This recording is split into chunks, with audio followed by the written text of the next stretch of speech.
A Western and Eastern perspective of the concept of consciousness.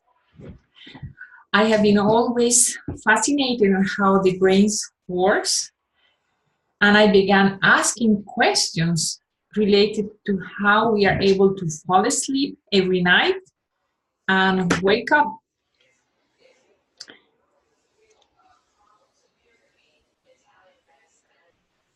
A little bit confused at the beginning, but able to continue having the sense of time pass and continuity.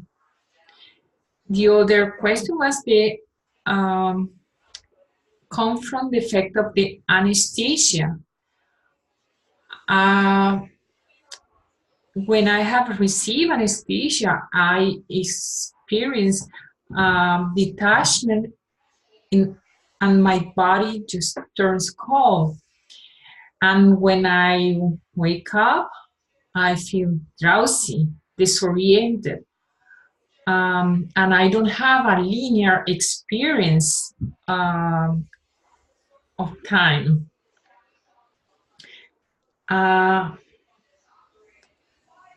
That means that I could be under anesthesia for 5 minutes, half an hour, or 1 hour, but just I am totally unaware, unconscious.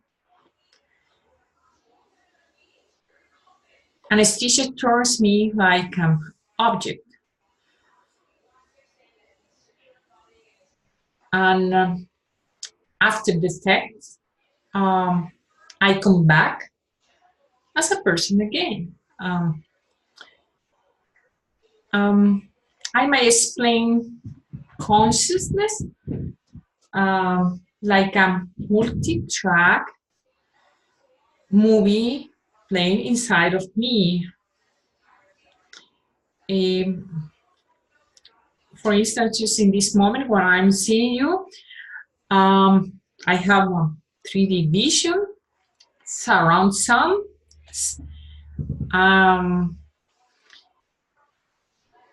I have the sense of my body that is light or heavy. I hunger at this moment of the day. I'm a little happy. And probably at this moment I'm having some kind of memories. So there are many movies at the same time. I can feel just a voiceover through these movies. So this movie is my stream of consciousness, the subject of experience of my mind and the world. Consciousness consists of those states of feeling or awareness. And it begins in the morning when I wake up and goes on all day until I fall asleep or otherwise become unconscious. So how can such a thing exist of part of the real world? Really, these questions has been known as the mind and body problem in philosophy. Consciousness is what makes life worth living. If we were not conscious, nothing in our lives will have meaning. But at the same time, this is the most mysterious phenomenon in the universe. Why are we conscious? Why do we have these inner movies? Why aren't we just robots who process all this input and produce all the output without experiencing the inner movie.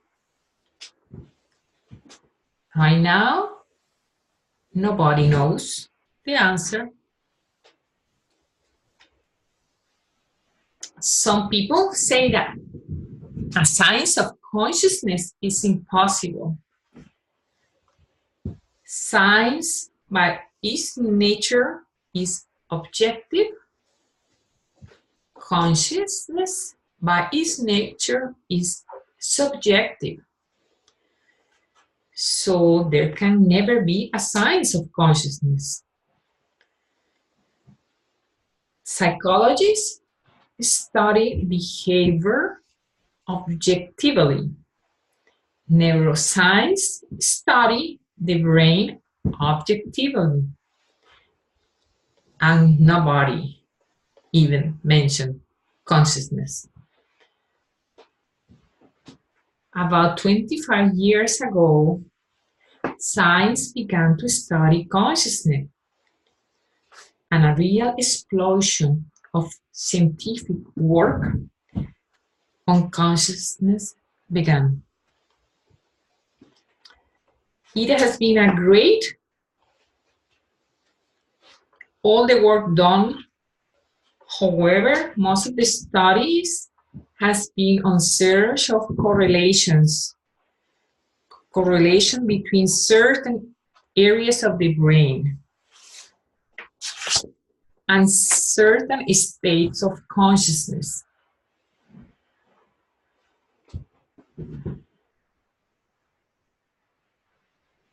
For example, now we know the areas of the brain that go along with consciousness, experiencing seeing faces, feeling pain, or feeling happy. However, this is a science of correlation, but not of explanation.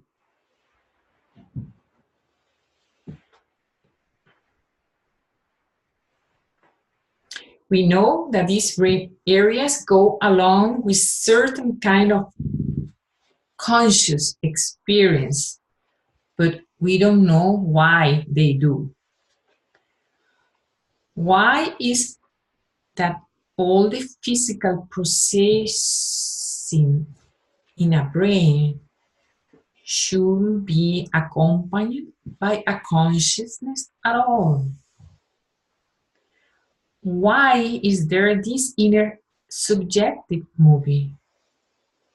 Right now, we don't know.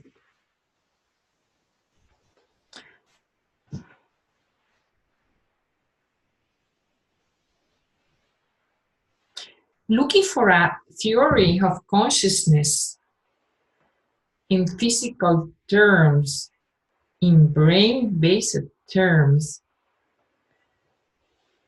is stories about the function of a system, its structure, its dynamics, the behavior it produces. However, when it comes to the subjective experience, why does all feel like something from the inside? Then this something fundamental new.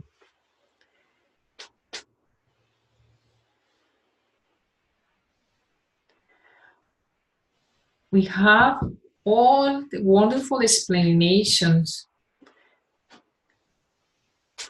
when physics explains chemistry, biology, and biology explains psychology, but consciousness doesn't seem to fit in this picture. Right now, consciousness is really anomaly, something that we need to integrate into our view of the world.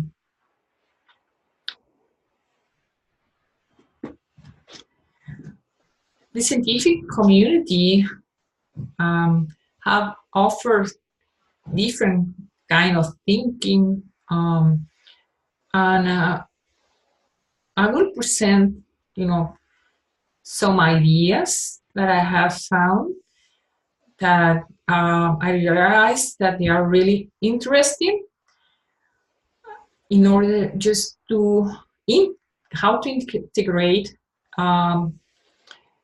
consciousness into the material world. The first idea is considering consciousness as fundamental piece. Physicists take some aspect of the universe as fundamental building blocks: space, time, and mass. Then they postulate law governing them, like law of gravity or quantum mechanics. Usually, these fundamental properties and laws are not explained in terms of anything more basic. They are taken as primitive, and you build up the world from there. Sometimes this list of fundamental expands, and we have an example in the 19th century when Maxwell figured out that you cannot explain electromagnetic phenomena in terms of the existing fundamentals: space, time, and mass. So he postulated fundamental laws of electromagnetism and postulate electric charge as a fundamental element that those laws govern. Probably we are in the same situation with consciousness at this moment. Probably it will be necessary to postulate consciousness itself a fundamental building block of nature. Another idea is that consciousness might be universal and that every system may have some degree of consciousness.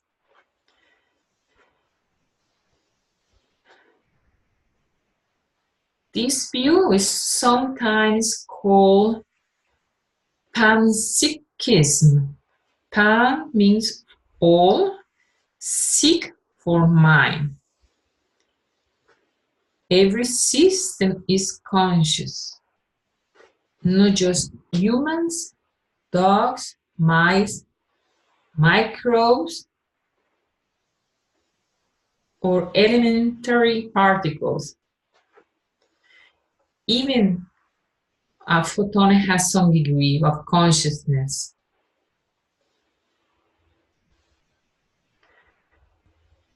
What we are talking about here is the thought that maybe some element of raw, subjective feeling, some primitive precursor of consciousness is present.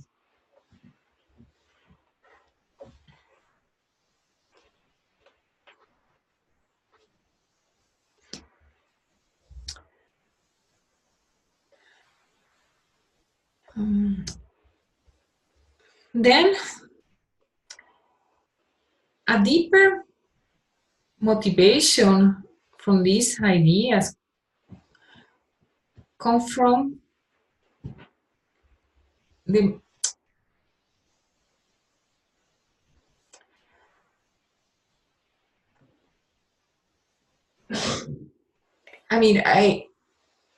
yeah, from this idea, uh,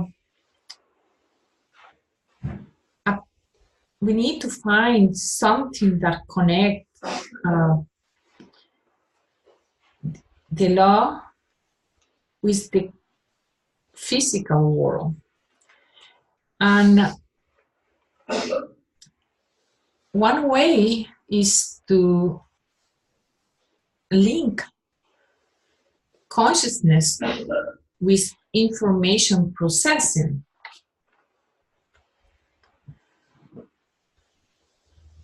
So wherever there is information processing, there is consciousness.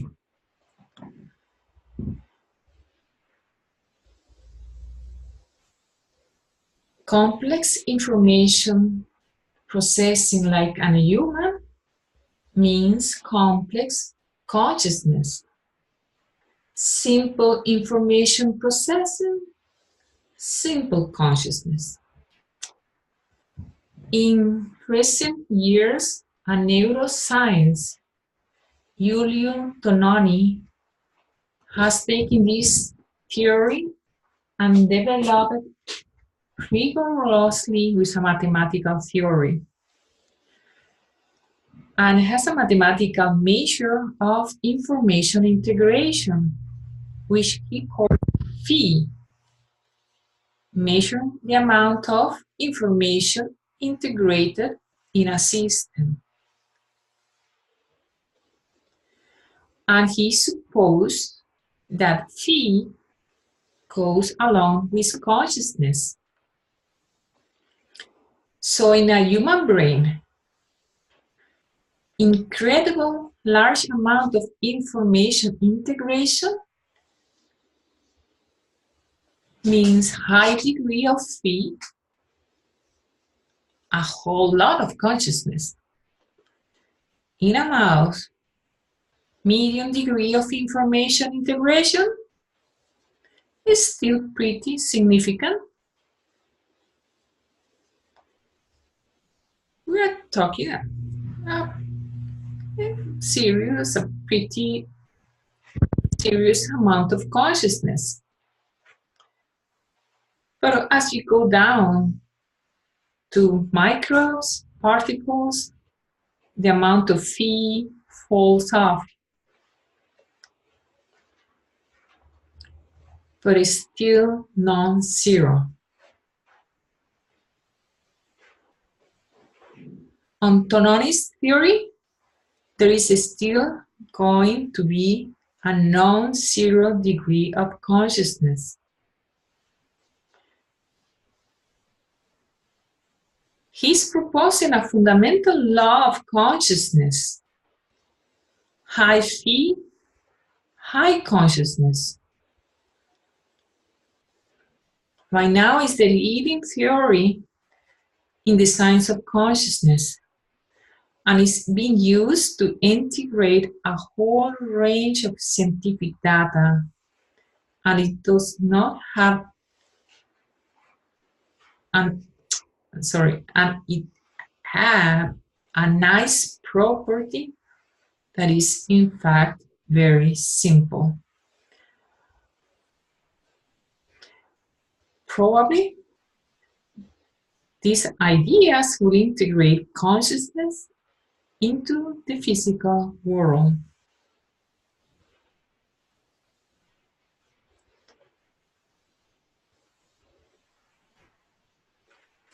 Now, we have to see the other side of the human knowledge that is from the Eastern culture. We are talking about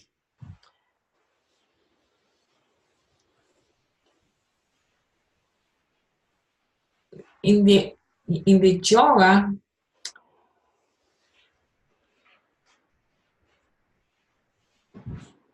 in the yoga concept, the concept of consciousness is present. Let me just give you a little bit of background so we can be in the right frame. Yoga, as a term, arises in Vedic texts, starting with the mantras of the Rig Veda. It's called Wisdom of the Verses. It's a collection of inspired songs or hymns. They are in Sanskrit, dated back to 1500 BC. Some scholars date the Rig Veda as early of 12,000 BC to 4,000 BC. Yoga as a philosophy is first articulated in the Upanishad, and here the discussion of the nature of consciousness is present according to the question, in the most fundamental question of human life: who am I?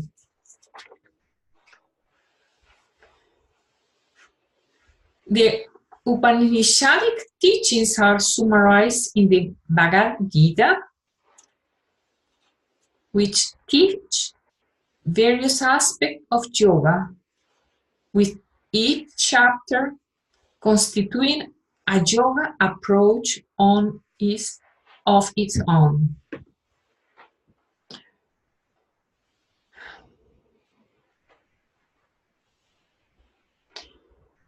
The primary principles of yoga were codified in a brief summary in the Yoga Sutras.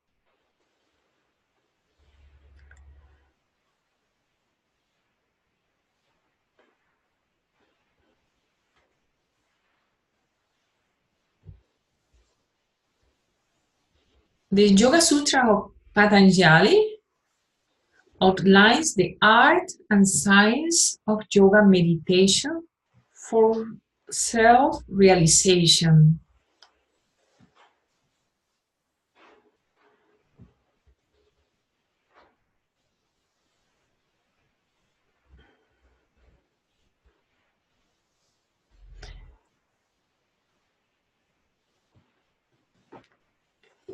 In the Yoga Sutra, the concept of yoga is defined as Sita, Vritti, Nirodha, calming the movements of the mind. Our individualized or conditional form of consciousness.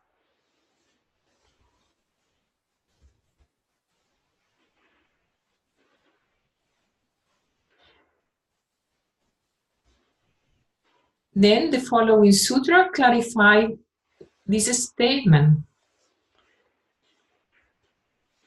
Tara trastu swarupe avastanam, meaning then the seer is established in his own essential nature.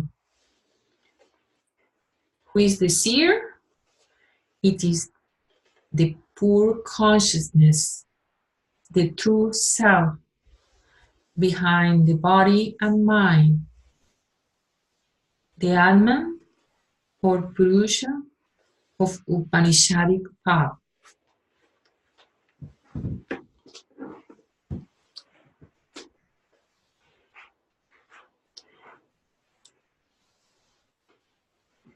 Yogic science begins with a different orientation than modern science.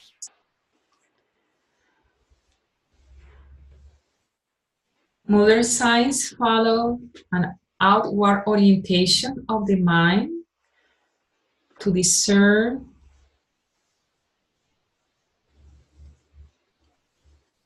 the names, forms, and quantities of the external world,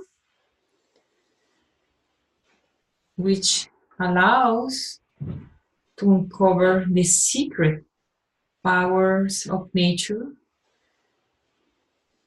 and control and use it through technology.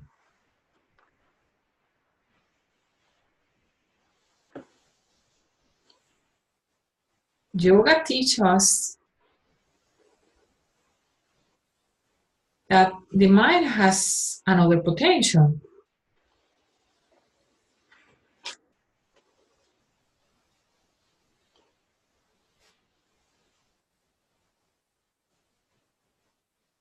The mind can go inside and extends our awareness beyond our human frontiers to the cosmos.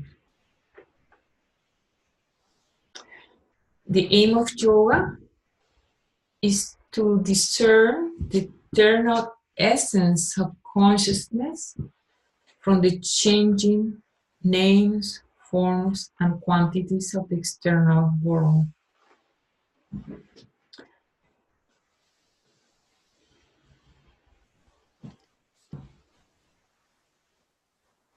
Now, how the mind knows, how is the ordinary knowledge of the mind produced, or how we get that?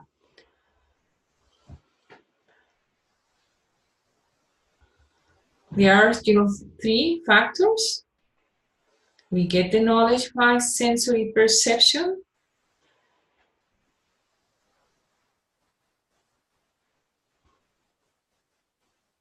through our five senses,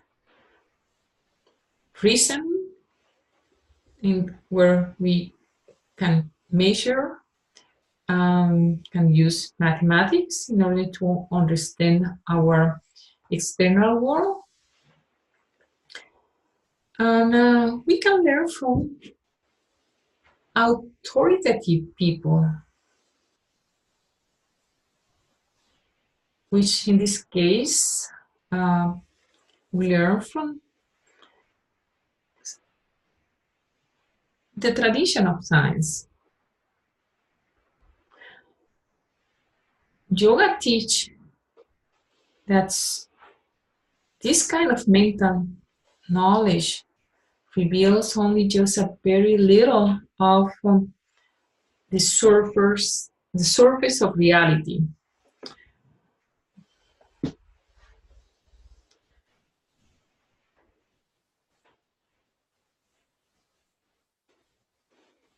And not the depth of pure consciousness that are limitless.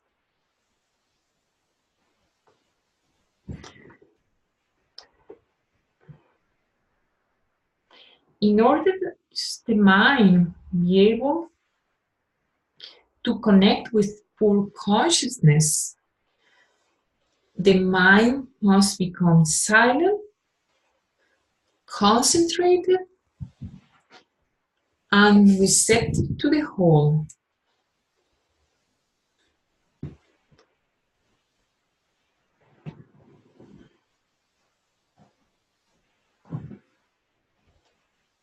Science is also beginning to learn that its laws have limitations, and and this the law that science have in this moment cannot um, go beyond the subtler energies that provide a different view of reality.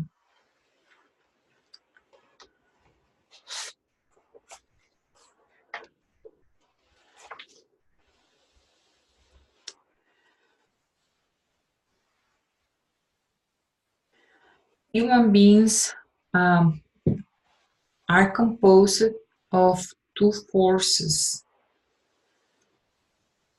prana, the cosmic energy, and consciousness. Energy is dynamic, consciousness is static.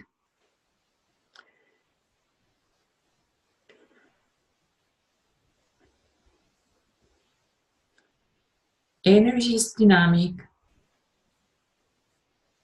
consciousness can see everything but unable to move, need energy. Energy is dynamic, but it does not have cognition, awareness. These two forces govern our body and mind, emotions and feelings.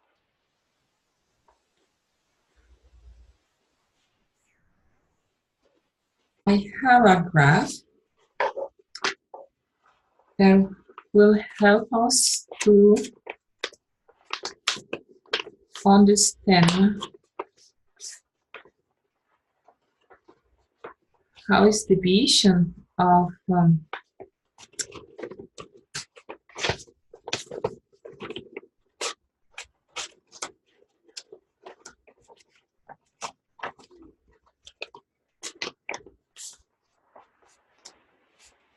human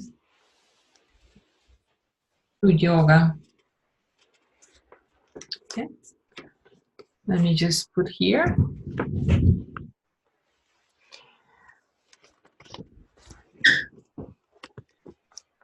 You can see just that we know that we have energy. We are composed of energy and consciousness. Okay, our physical matter is energy. So consciousness, the part of consciousness that is from, form our part of us, come from the cosmic consciousness. And this we call just the center of the consciousness. We have just a very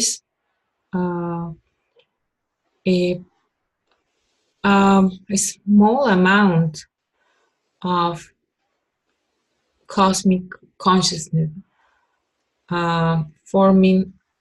We call that just the individual consciousness. So this is part of our mind. So we have part of the consciousness interlaced with the functioning of our mind, and the function of both of them just permit the function of our body and to know what is outside and what is inside going on.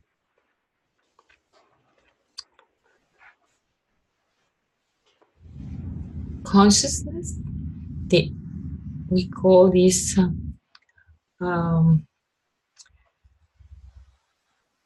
Atma, we call God, Christ. But what we have seen just is that is part of the functioning of uh, our integrity of, as a, for example, as a human. So this means that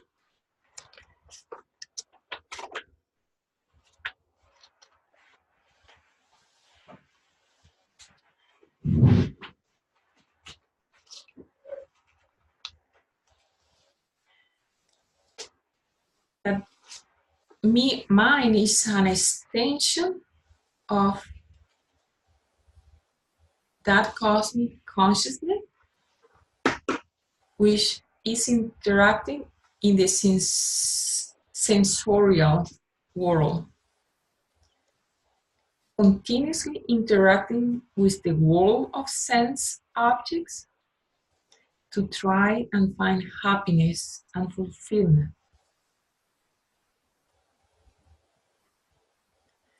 The mind is the extension of that consciousness, which is not material, but spiritual, transcendental, beyond the senses.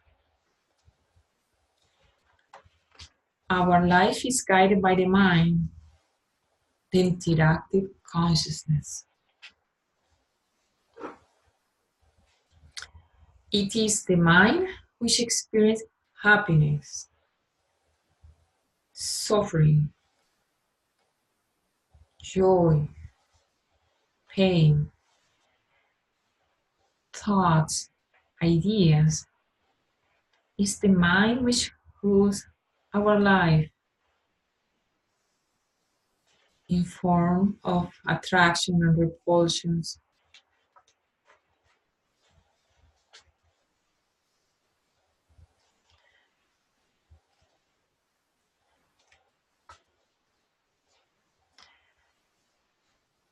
All our experiences are guided by the mind, and the body becomes the medium, and the senses become the tool to achieve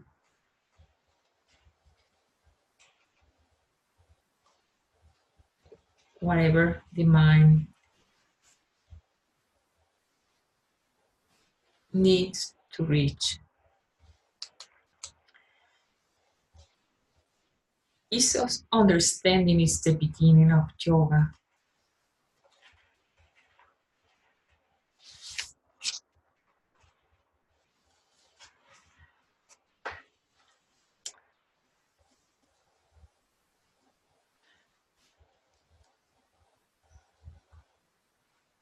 Classical texts define yoga as a process of channeling the forces or expression of the mind. How? Following a discipline. Yoga has to be seen as a discipline, a lifestyle,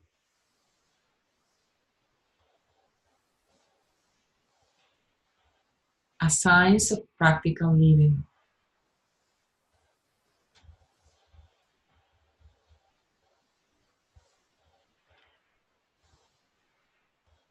To immerse in yogic discipline is necessary to create a progressive practice. Yoga begins with the body, goes to the mind, and aims to realize the inner nature.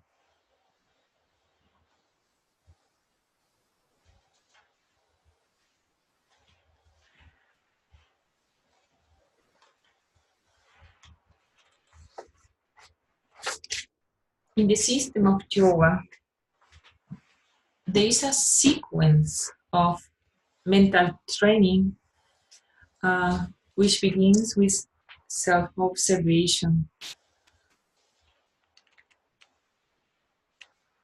First, you become aware of normal mental expressions and behavior.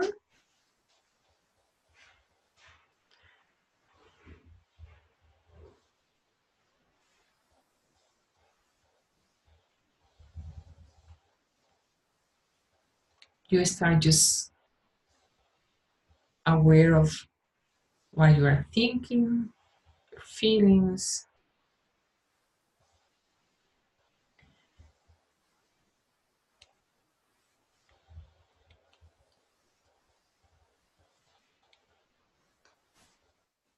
For instance, if you are just in a you need to have your mind focused, so you are not aware of the peripheral things that are going on around you. You need to refocus your mind so you are not paying attention of thoughts, emotions, anxieties.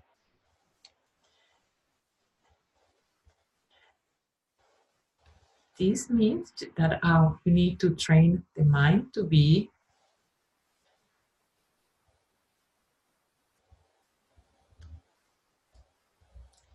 concrete. If the mind is dissipated and not focused, then all the factors that are around with us affect the nature and the state of the mind. In yoga, the purpose of mental training is to come to a state of relaxation and concentration where you are able to filter the influence from the outside and from within, and to achieve a point of focus and balance.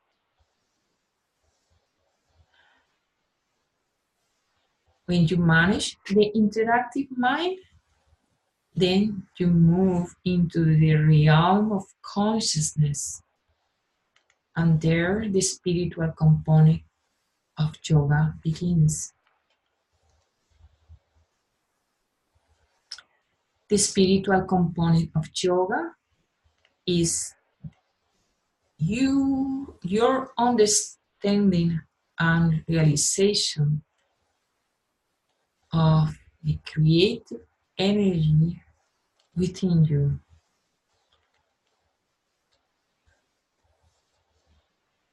Consciousness is difficult to describe.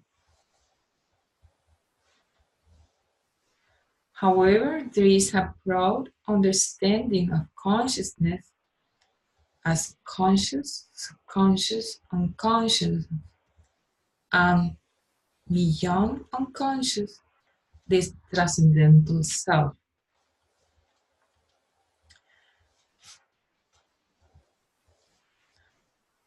In order to understand consciousness, I am taking borrow the sample of the Swami Satyananda. He used the sample of looking at the ocean. And if you dive into the ocean, at first you have enough light to see very well, but as you go deeper, light diminish, and everything, the shapes and movements and cannot be seen. And if you go deeper, you cannot see anything because there is no light. So we can use that just the presence of light is conscious mind, dim light is subconscious, and darkness unconscious mind. So in the ocean, there are no line demarcation or degradation.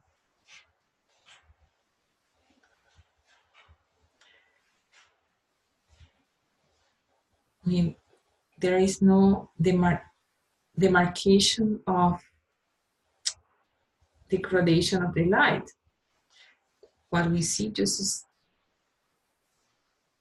the degrading of from light to darkness. In consciousness, we can see consciousness in that way. So if we have that concept,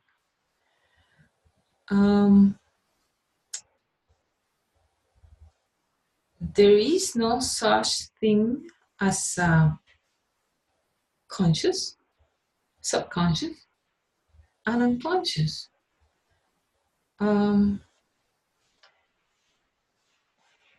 What we have is a matter of perception.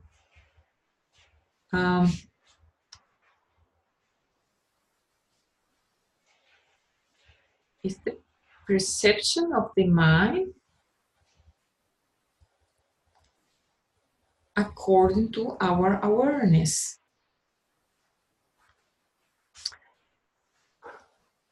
In this, using the sample, we can see just the awareness is like the light.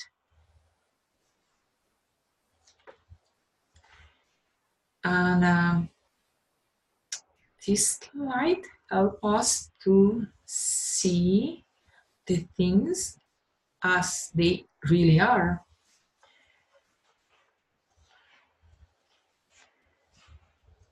So when we are aware, we are able to perceive ourselves and the world. But without awareness, we continue to exist without knowledge.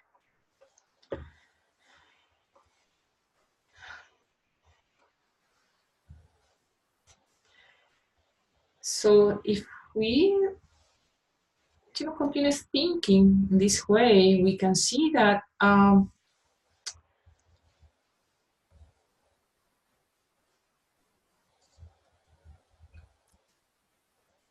the illumination of the consciousness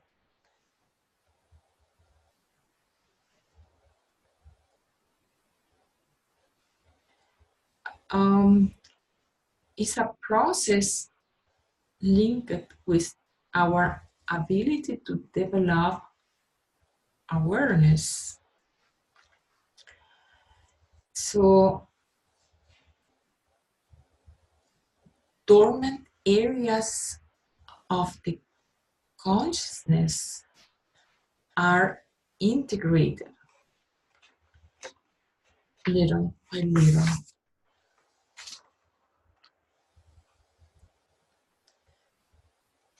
And the development of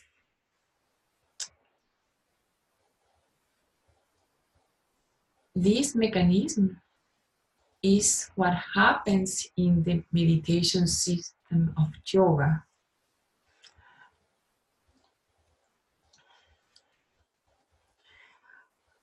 When you have some practices of meditation, your awareness increase and you are able to get into some experience that they were sitting in dark areas of your consciousness, and probably they were traumatic at that time, and they are in the dark area of your consciousness, but they are influencing your body with the tools of meditation and your awareness. Doing the process of meditation, you are able to be aware of what happened,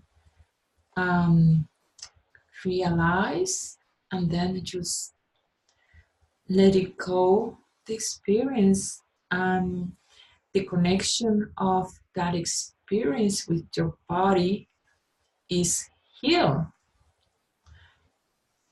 So the trauma is no longer present. Um, um, This indicates that the development of awareness illuminate other dimensions of our mind, balancing them and removing factors that probably disturb the mind. For this reason, consciousness is treated along with the mind, not separately. If we are able to manage our mind, then we are able to develop our consciousness. So the creativity of life comes forth.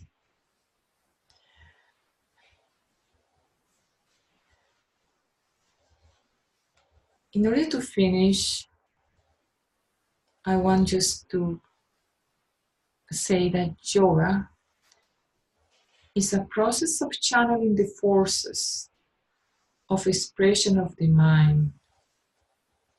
How? By following a discipline.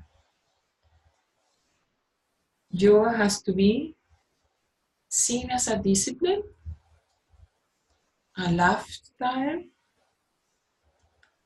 and that covers a science of practical living. Thank you.